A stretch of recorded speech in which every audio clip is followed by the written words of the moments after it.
은혜 아니면 이라는 제목으로 하나님의 말씀 전가합니다. 미국 교회가 무너지고 있습니다. 저도 이 기사를 지난주에 말씀을 준비하다가 봤는데 22년 9월 15일 그러니까 벌써 2년 되어가겠죠. 1년 좀 전에 미국의 여론조사 기관인 퓨 리서치 센터에서 미국의 기독교 인구가 급속도로 줄고 있다라고 하는 조사 결과가 발표됐습니다. 90년대만 해도 미국의 교회 수가 30만에서 약 40만 정도 됐었고 기독교 인구는 미국 사회의 약 90%, 그러니까 미국 인구의 대부분이 다 기독교인이었죠. 그런데 결과에 의하면 2007년도에 기독교 인구가 78%로 감소했고 2020년도에는 64%로 감소했다고 합니다. 교회 수를 보니까 지난 22년 통계에 의해서 보니까 교회 수가 13만 개밖에 되지 않습니다. 30만에서 40만 개가 되던 교회 수가 13만 개로 줄었다는 거예요.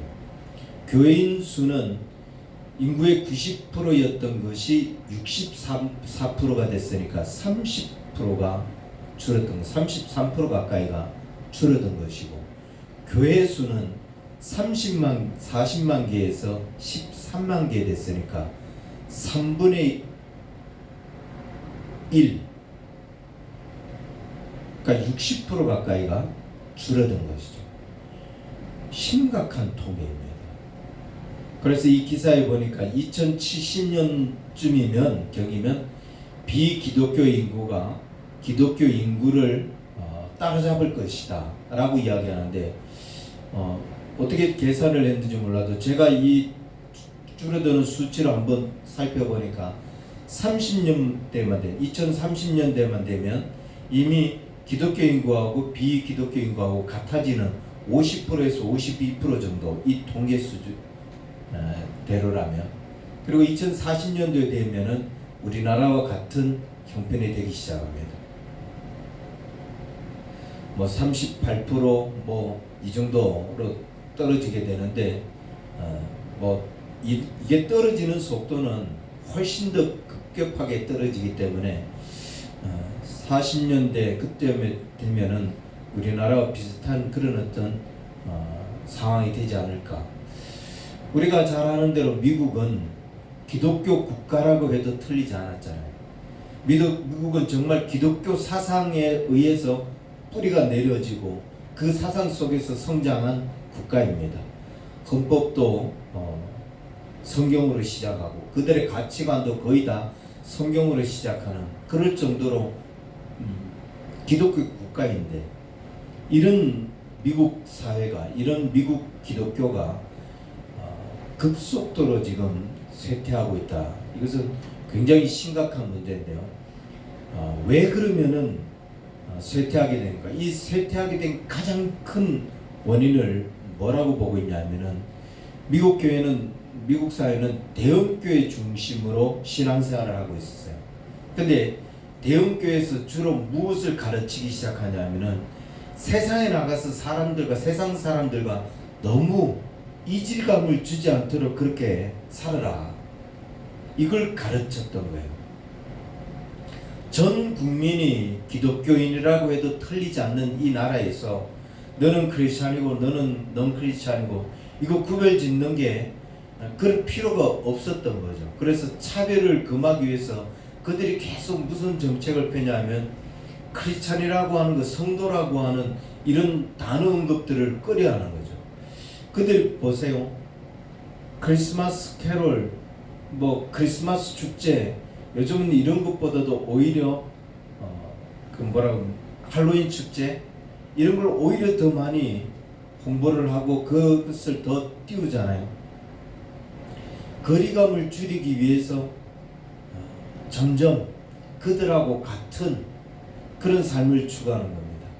극단적인 예로 미국에서 가장 그래도 보수적인 단체라고 할 수 있는 남장로교. 이 남장로교가 변했다는 것은 다른 장로교들, 다른 교단들, 뭐 감리교, 침례교 이런 다른 교단들은 이미 수십 년 전 변했다는 걸 의미하는데, 남장로교의 변화를 제가 예로 들어볼게요. 2010년도에 남장로교에서 미혼인 동성애자에게 목사 한 수를 허락을 했어요. 결혼도 안 했고 동성애자인데 그 사람에게 목사 한 수를 허용했고, 2015년도에 결혼의 정의가 남자와 여자, 남성과 여성에서 두 사람, two people로 바뀌어버렸어요. 2015년, 지금부터 8년 전. 그리고 2019년도에 그 남장로교에서 성소수자, 나는 성소수자다 라고 밝힌 사람에게 목사 한 수를 주기 시작했어요. 가장 보수적인 단체가 이렇게 무너지니까 다른 교단들은 이미 그보다 수십 년 전, 10년 이상 먼저 그런 성소수자들에게 목사 한 수를 주기 시작하면서 교회가 사람들하고 그 이질감을 느끼지 않도록 거부감을 주지 않는 그리스도인, 세상 사람들에게 이질감을 주지 않는 예수 믿는 사람들 되게 만든 거죠. 그렇게 하기 위해서 애를 써왔어요. 그래서 한동안 미국 교회 중에 굉장히 부흥하는 교회가 있었습니다. 아마 여러분들도 잘 알 텐데, 그 교회는 복음주의 교회가 아니에요. 번영신학. 그 번영신학을 강조했던 교회가 급속도로 부흥을 했죠. 미국에서 제일 큰 교회 중에 하나로 되어 있습니다. 분위기가 계속, 사회적 분위기가 계속 이렇게 가고 있다가 무슨 일이 터지냐면은 가톨릭 교회하고 남침례교회에서 목회자들의 그 성추행 스캔들이 터집니다. 그리고 교회가 성소수자들을 억압한다라고 하는 인식이 퍼져가기 시작해요. 그러면서 걷잡을 수 없을 정도로 교회가 지금 쇠퇴해 가고 있습니다. 불과 10여 년 만에 교회 수가 3분의 1만 남고 3분의 2가 사라졌다는 것. 성도가 33%나 줄어들었다는 것. 굉장히 심각한 일이거든요. 그럼 왜 이들은 그리스도인들에게 세상에 나가서 구별짓지 않는, 그들에게 이질감을 주지 않는 그런 삶을 살아라, 왜 이렇게 가르쳤을까? 왜 거부감을 적게 주는 그런 삶을 그들에게 가르치면서, 이유는 교회가 그렇게 거부감을 적게 주면 적게 줄수록 세상 사람들에게 저게 굉장히 신사적이다, 그런 이미지를 줄 알았고, 그래서 세상 사람들이 저 교회 참 매력 있네 이렇게 여길 줄 알았던 거예요. 그래서 온 거죠. 올 거라고 여긴 거죠.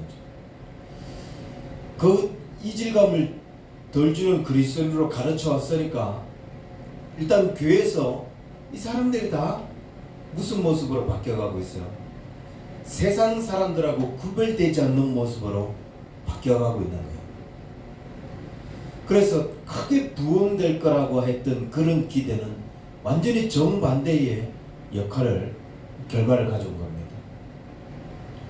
거부감을 안 주기 때문에 사람들이 더 많이 기대를 가지고 매력을 가지고 올 거라고 생각했는데, 첫 번째 제일 심각한 거는 교회 다니는 사람들이, 내가 교회 나오든 교회 나오지 않든 저 사람하고 나하고 삶이 크게 달라진 게 없어요.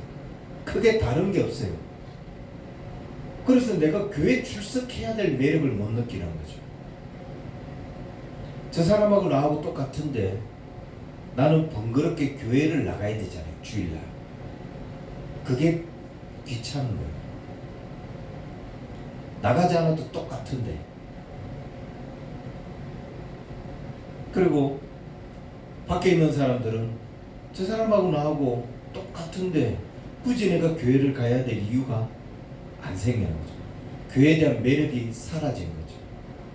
그런데 제가 찾아보니까 이런 분위기 가운데서도 꾸준히 성장하고 있는 교회가 있었습니다. 아까 미국이 대형교회를 중심으로, 대형교회 아니면 지금 살아남지 못하는 그런 가운데 있는데 뭐 소형교회들 거의 다 죽었고, 그런데 이 와중에 꾸준히 성장하는 교회가 있었는데 그 중에 하나가 멀티사이드 캠퍼스 교회예요. 멀티사이드 캠퍼스 교회는 하나예요. 언약의 교회라고 하는 교회는 하나인데 예배 처소가 여기에만 있는 게 아니에요.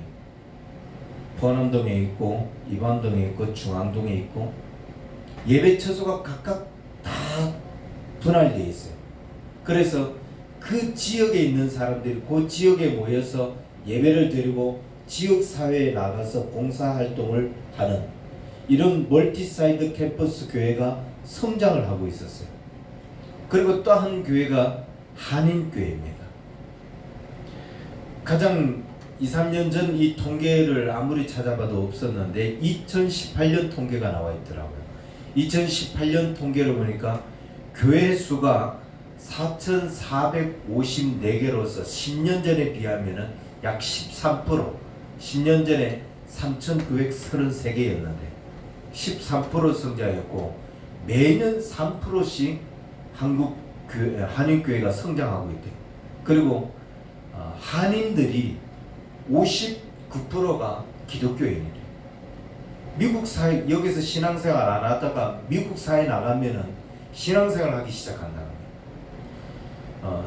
심지어 81%가 나는 기독교인하고 지금 연결돼 있다. 그러니까 잠정적 크리스찬이죠. 그런 사람들까지 다 따지면 81%가 된다는 거죠.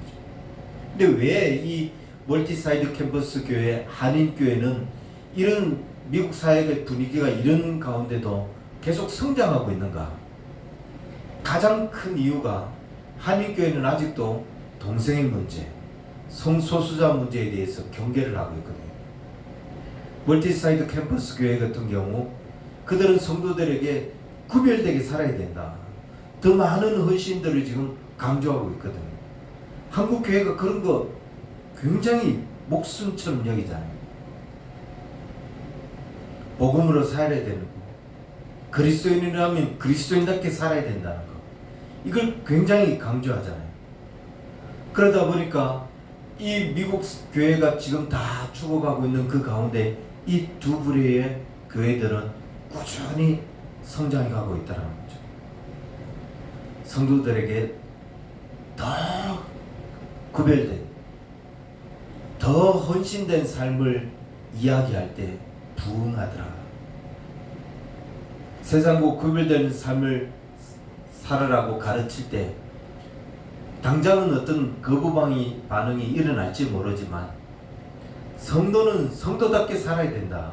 그리스도인들은 그리스도인다운 삶을 살도록 힘써야 된다. 이런 것들을 가르치고 강요할 때에 교회가 바르게 서고 성도들의 삶이 달라지면서 세상 사람들이 감동을 받고 그 사회로 몰려들면 결국은 교회를 찾게 되고 그렇게 되더라는 거죠. 우리는 이 미국 교회의 이 현실을 보면서 오늘 우리가 정말 그 사회 그리고 우리 사회를 비교해 가면서 우리가 어떻게 살아야 되는지, 우리 한국교회는 무엇을 놓치지 말아야 되는지, 오늘날 이 시대를 살아가고 있는 우리 그리스도인들은 어떤 삶을 살아야 되는지를 다시 한 번 더 심각하게 고민해야 된다는 거죠. 우리는 세상과 달라야 된다는 거예요. 성도는 세상과 다른 삶을 살아야 된다는 거예요. 구별된 삶을 살아줘야 된다는 거예요. 지난번 동계 청소년 올림픽 때 그 봉사활동을 하면서 청년을 만났고 그 청년하고 이야기하는 중에 이런 일이 있었어요. 곁에 있던 목사님이 이런저런 이야기를 하다가 그 청년에게 대뜸 너 술 마시니? 라고 물었어요. 뭐 그런 질문을 그 상황에서 하는 것도 좀 그랬지만, 근데 이 대답이, 이 청년의 대답이 저는 더 충격이었습니다. 많이는 못 마십니다 라고 대답해요.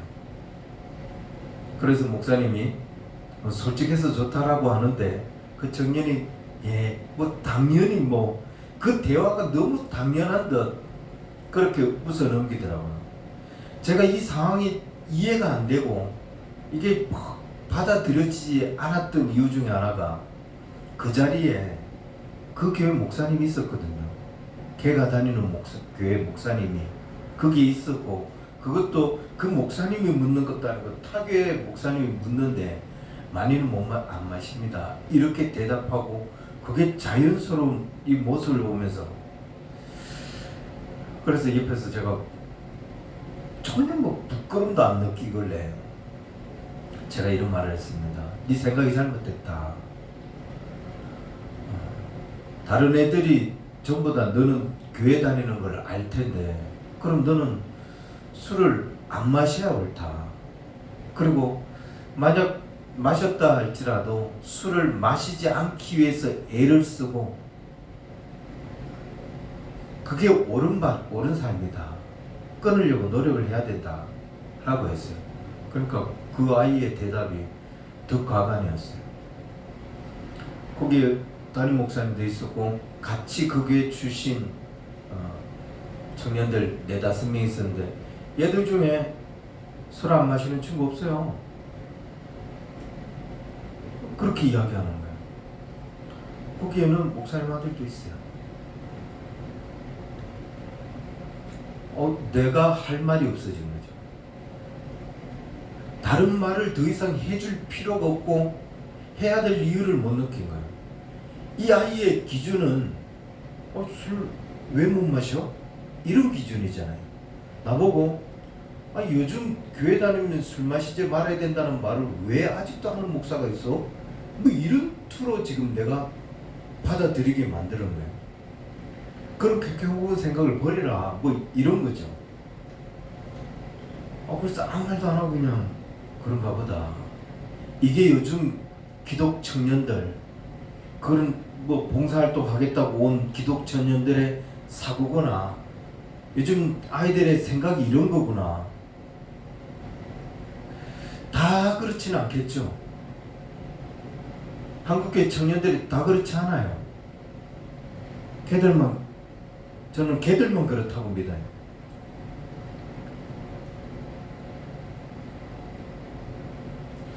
구별된 삶을 살아야죠. 그리스도인이라면 구별된 생각을 가지고 구별된 삶을 살려고 노력을 해야죠. 그것이 우리의 본질인데, 비록 내 주변 아이들이 그런 무리들만 모여있다 할지라도 그게 올바른 선택이 아니거든. 그게 내가 잘하고 있는 행동이 아니거든. 교회의 생명, 그리스도인의 생명은 뭐냐? 다름에 있어요. 세상 사람하고 다를 때 이 그리스도인의 능력이 있는 거예요. 내가 하나님의 사람이다. 나는 능력 있는 하나님의 사람이다. 그게 어디서 구별되느냐? 이 세상에서 다룰 때 똑같은 그리스도인이 그 자리에 앉아서 술을 먹는다 할지라도 나는 술을 먹지 않는 다른 모습을 보일 때 저 애는 다르구나. 저 애는 신앙생활 안 하는 애구나. 여러분, 그 술자리 있는 애들이 얘는 먹는데 왜 너는 안 먹냐라고 이야기할지 모르지만 그런 말을 던지면서도 걔들 머릿속에 쟤는 다른 애구나. 쟤는 얘보다 훨씬 신실하구나. 이 생각 안 하는 줄 알아요.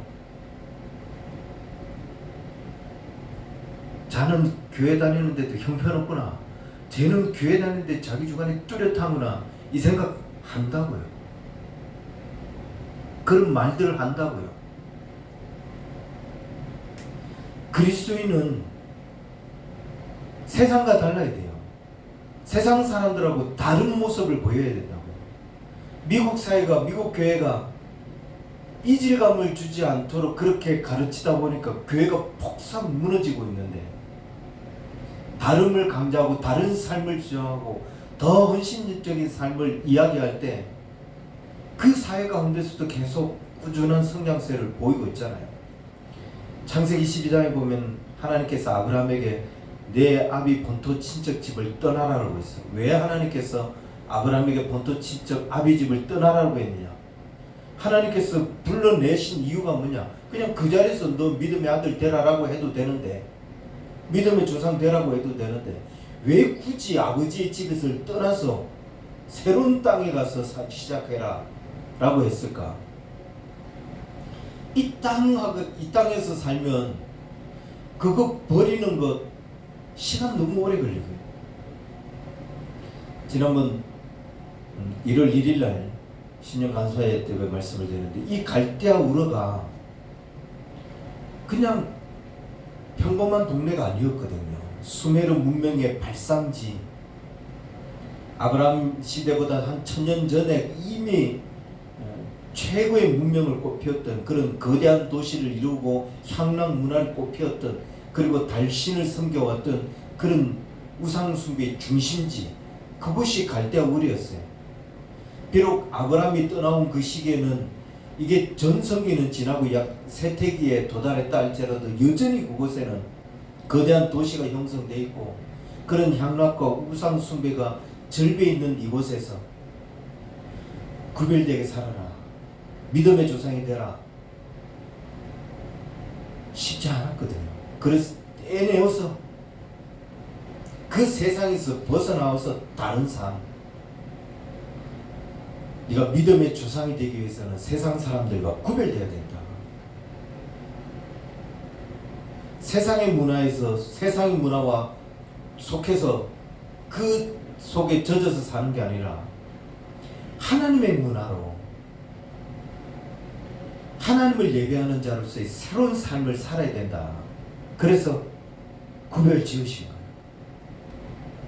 그것뿐만 아니라 창세기부터 요한계시록까지 계속해서 전체적으로 흐르고 있는 중심 사상이 뭐예요?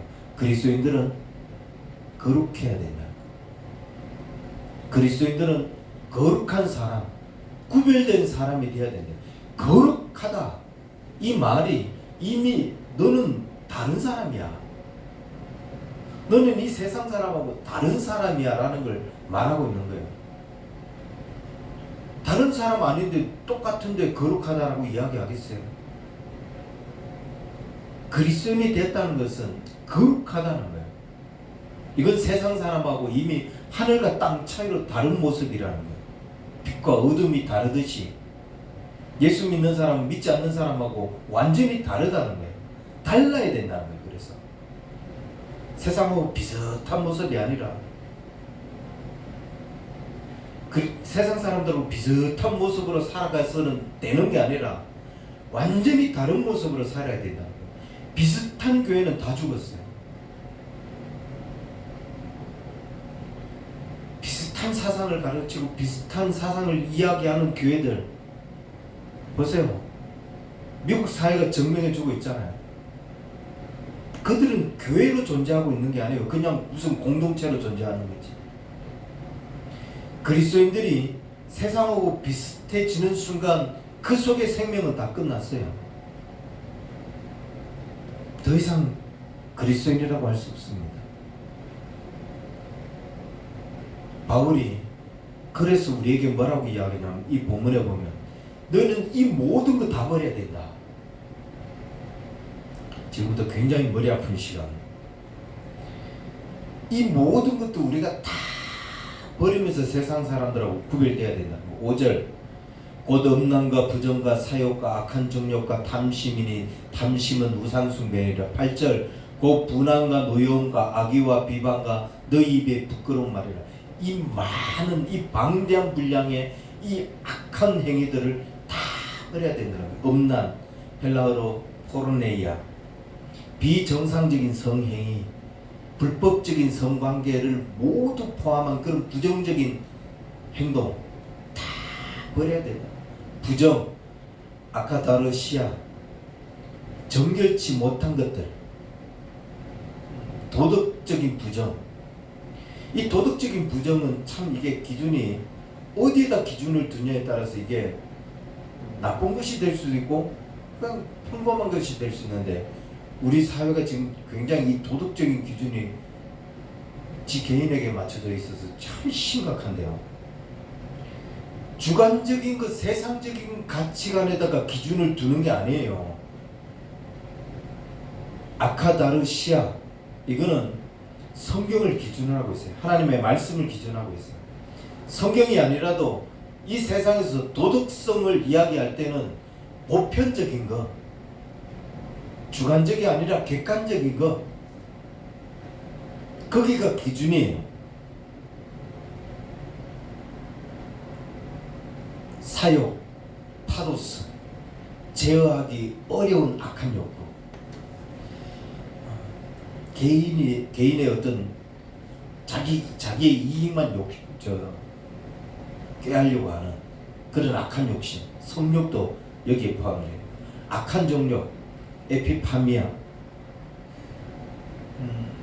이건 광범한 범위에서 사욕인데, 그리스도를 영접하기 이전에 행했던 그 모든 우리의 그 욕망과 그 욕심들, 이거 다 버려야 된다는 거예요. 탐심, 펄레오넥시아, 자신이 이미 갖고 있는 것과 상관없이 더 많이 가지려고 하는, 그것을 끊임없이 추구하는 그런 어떤 욕망, 욕구, 물질에 대한 무절제한 그런 어떤 욕심, 이게 탐심이에요.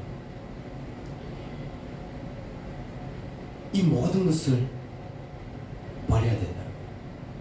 좀 하나하나 적고 넘어가는데도 시간이 굉장히 말리는데 아직도 멀었어요. 그 외에도 분, 악의, 회방, 부끄러운 말, 분내는 거. 그 예배 전에 MBTI를 이야기하면서 T냐 물었는데, 분, 디몬이거든요. 남을 해하려고 하는 이 마음에 일어나는 그 독한 생각이에요. 이 모든 것이 발단이 죄에서부터 시작이 되죠. 악한 감정을 가지고 그 감정에 이끌려서 이 분이 올라오는데 이거를 뭐 절제하지 못하고 계속 표출하는 상태. 여러분, 분이 올라왔을 때 이게 절제가 안 되고 막 표출되면 이 사람들 물불 가리지 않잖아요. 막 방방방방 뛰어다니죠. 감정에 솟구쳐서 이성을 잃어버리는 그런 분, 악이 카케안이라고 해서 도덕적 의식이 아주 낮음에서 오는, 이 도덕적 의식이 완전히 저 바닥에서 나오는 그 행동들, 지금 누가 열심히 보여주고 있잖아요. 도덕적 의식이 바닥이니까 그 행동이 자기는 정의로운 거예요. 그 행동이 자기는 올바른 거예요. 그 기준을 가지고 이제 타인에게 악을 행하는 거죠. 타인들은 도덕적 수준이 이만큼 있으니까 아주 저속한 행동을 하고 있는데 자기는 그렇게 너무 정의로운 행동처럼, 이런 악이, 그 악한 마음을 가지고 사람들에게 보복을 하고 사람들을 해하려고 회방, 플라스페미아, 헐뜯고 방해하며 치욕을 주는 구체적인 행위, 하나님을 거스려 말하는 것, 신성모독, 이게 다 이 회방에 들어갑니다. 부끄러운 말, 아이스크롤로기안, 천하고 쌍스러운 말, 남에게 정면에서 치욕을 주면서 인격에 손상을 일으키는 그런 악한 입술, 범죄 입술, 독설을 하고 하나님을 알지 못하는 그런 어떤 무지함에서 나오는 이 모든 말들, 이 모든 것들을 지금 버려라.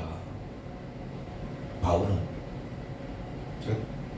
금방 막 아주 짧게 짚었는데도 5분 가까이가 지나갔습니다. 이 모든 것들을 우리는 다 버려야 된다. 음란과 부정과 악행과 독설과. 근데 이거 여러분 버릴 수 있나요? 버려지나요? 제가 신앙생활하면서 하나하나 이거를 짚어놓고 이번에는 이거 빼내고 그래본 적은 없지만, 그랬다가는 아직도 뭐 한두 개 버릴 수 있었을라나. 이거 우리가 하나님의 은혜 아니면 이거 못 버려요. 이거 하나하나 끄집어내서 버리려고 하면 우리가 신앙생활을 지쳐서 아마 교회 못 다닐 거예요. 그런데 이걸 한 방에 해결할 수 있는 방법이 있어요. 그게 은혜예요. 하나님의 은혜가 임하면 내 속에 이런 게 있었는지도 몰라요. 나는 뭐만 생각하며 살아가게 되냐. 그 하나님의 은혜만 생각하게 되고 그 하나님의 은혜 때문에 가슴이 뛰고 정말 우리가 은혜 아니면 단 한순간도 살 수 없는 존재가 되어버리는 거죠. 이 모든 더러운 기질들이 우리에게 다 있는데 정도의 차이가 있겠지만 다 버려야 된다고 하는데 그거 어떻게 버려요? 거룩 너희는 구별되라고 하는데 구별되지 않는 이상 우리의 생명이 없다고 이야기하는데 그거 어떻게 버려요? 그거 어떻게 일일이 신경 쓰고 살아가요? 여기에 신경 쓰지 말고 하나님의 은혜를 바라보고 하나님을 사모하고 그 하나님의 은혜를 추구하면 은혜 속에서 이거 다 잊혀지고 생각지도 않고 살아가게 된다는 거예요. 구약의 백성들에게 율법은 그들의 올무였던 거예요. 이거 율법 매일 600 몇 가지를 매일 지켜야 되잖아요. 그러니까 이스라엘 백성들의 심경적으로 조금 이해될 만해요. 하지만 그들이 그 광야를 지나갈 때 이거 생각하고 지나갔나요?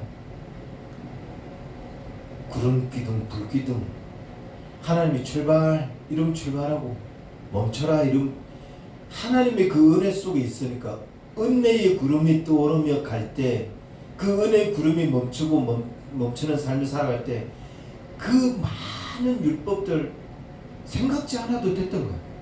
그냥 하나님이 함께 하시니까 그 함께 하시는 주의 음성에 순종하고 그 은혜 속에 사니까 그 수만 가지 자신의 인생을 얽어매는 그것들 고민하지 않아도 주님 앞에 얼마든지 살 수 있었어요. 갈렙과 여호수아가 뭐 특별해서 그 율법들을 다 지켰기 때문에 그가 가나안을 들어갈 수 있는 사람이다. 그렇지 않죠. 그는 하나님의 은혜를 추구하는 사람이에요.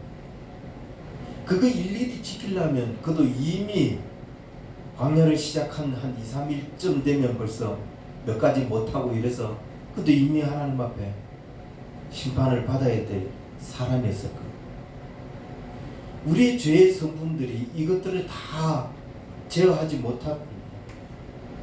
하나님의 은혜 가운데 그 은혜를 추구하고 살아갈 때 이 모든 것들을 근데 오늘 이 본문을 계속 보면은 바울이 우리에게 왜 우리는 세상과 달라야 되는지를 이야기합니다. 너희가 세상과 달라야 되는 이유가 뭐냐? 3절에서 이는 너희가 죽었고 너희 생명이 그리스도와 함께 하나님 안에 감춰졌다. 그리스도와 함께 우리가 죽었다라는 거예요. 우리가 그리스도와 함께 죽었고 그리스도와 함께 사는 자가 되었기 때문에 우리는 달라져야 된다는 거죠. 로마서 6장 6절에 우리가 알거니와 우리 옛사람이 예수와 함께 십자가에 못 박힌 것은 죄의 몸이 죽어 다시는 우리가 죄에서 종 노릇하지 아니하려 함이라. 하나님께서 우리를 예수 그리스도와 함께 십자가에 못 박혀 죽고 다시 사는 이 삶을 고백하게 한 이유가 뭐냐? 왜 내가 예수 믿는 순간 너는 예수 믿는 그 순간으로 말미암아 죄의 몸에서 죽었고 그리스도로 다시 사는 자가 되었다라고 그렇게 우리에게 인정해 주시고 그런 삶을 고백하게 하느냐? 더 이상 우리가 죄의 종도를 타지 않게 하기 위해서라. 십자가에 못 박혀 죽음으로 말미암아 그 죄의 습관들 이것들을 이제 기억 안 해도 되는 거예요. 나한테 이런 기질들이 있지, 이런 악행이 있지, 이런 못된 습관들이 남아있지. 이거 기억 안 해도 되는 거예요. 그 삶은 끝났어. 그리고 나는 이걸 기억하고 계속 이 삶을 내가 어떻게 이렇게 살았는데 어떻게 해야 되지? 이런 고민할 필요 없이 나는 주님 바라보고 예수님과 함께 살았으니까 예수님 바라보고 예수님 뭐라고 하면 그 말씀에 순종하고 예수님 찬양하고 이 삶을 살면 그 전에 있었던 그 행실들, 이미 끝나버린 그 행실들 되돌아볼 필요도 없고 묵상해 볼 필요도 없고 다 잊은 채 광야를 걸어가는 사람이에요. 생각지도 않은 채 나는 그걸 다 떠나버린 사람이 되는 거죠. 갈라디아서 5장 24절은 뭐라고 이야기하냐면 그리스도 예수의 사람들은 육체와 함께 그 정욕과 탐심을 십자가에 못 박았느니라. 내가 박은 적 없는 것 같은데 예수 믿는 순간 이거 다 박았대요.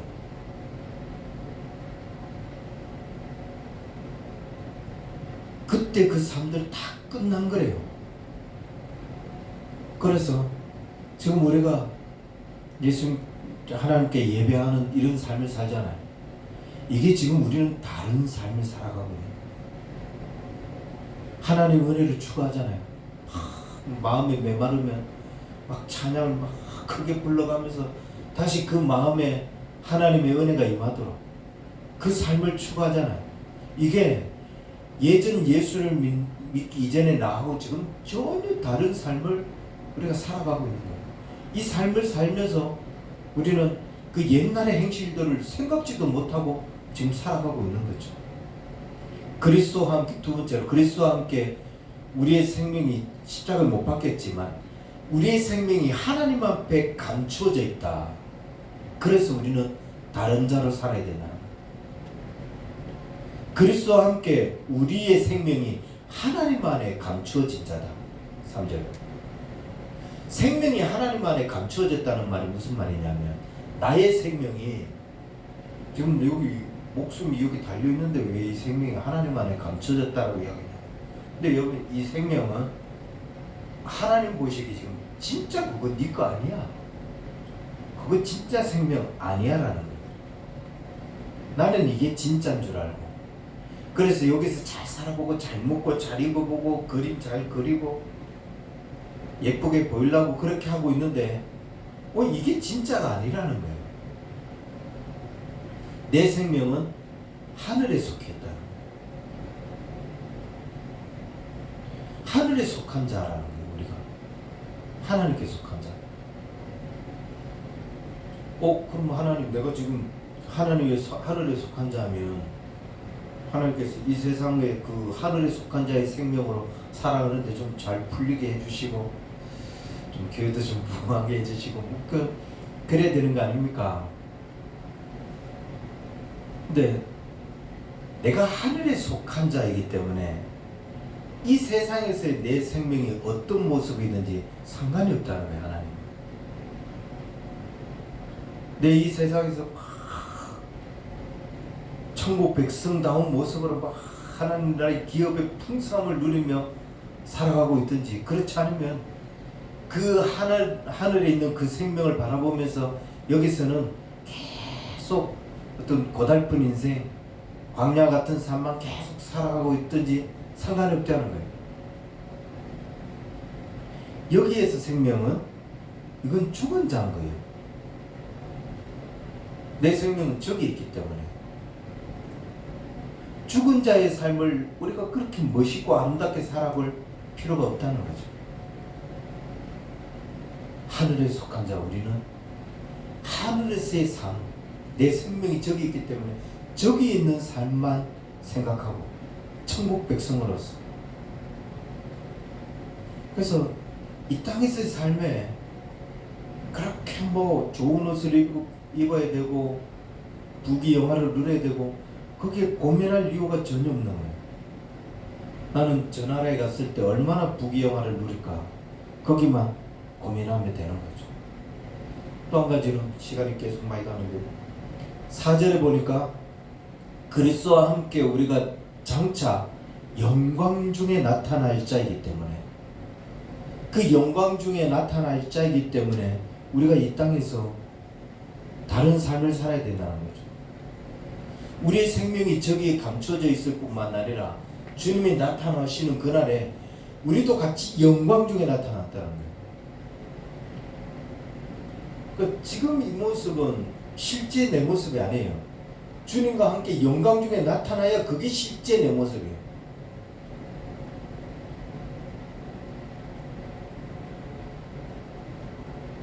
좀 목사님 이단 같아 이럴 수 있겠는데, 그럼 네 하나님과 영광 중에 나타나는 삶, 내 생명이 하늘에 속한 자의 삶, 이걸 언제 한번 또 길게 다룰 수 있는 그런 시간이 됐으면 좋겠는데, 그렇게 살아갈 때 우리는 그렇게 사는 자이기 때문에 우리는 달라야 된다는, 구별되어야 된다는 거. 기독교인의 감동, 그리스도인의 감동은 어디에서 나타나냐?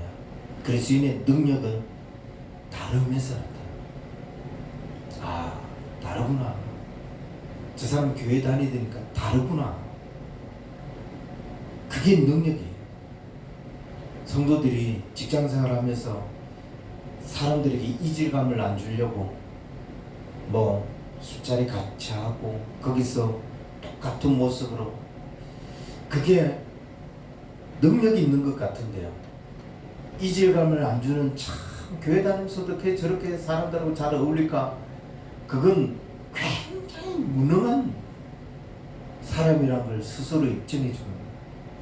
나는 주관도 없고 주체성도 없는, 내가 생명을 두고 있는 것이, 내가 가장 중요하게 여기는 것이 이 하나님 나라인데, 너희들 앞에 나왔을 때 그거 아무런 가치 없는 것으로 여기는 사람이야 라고 스스로 인정하고 그들에게 그런 삶을 보여주는 거예요.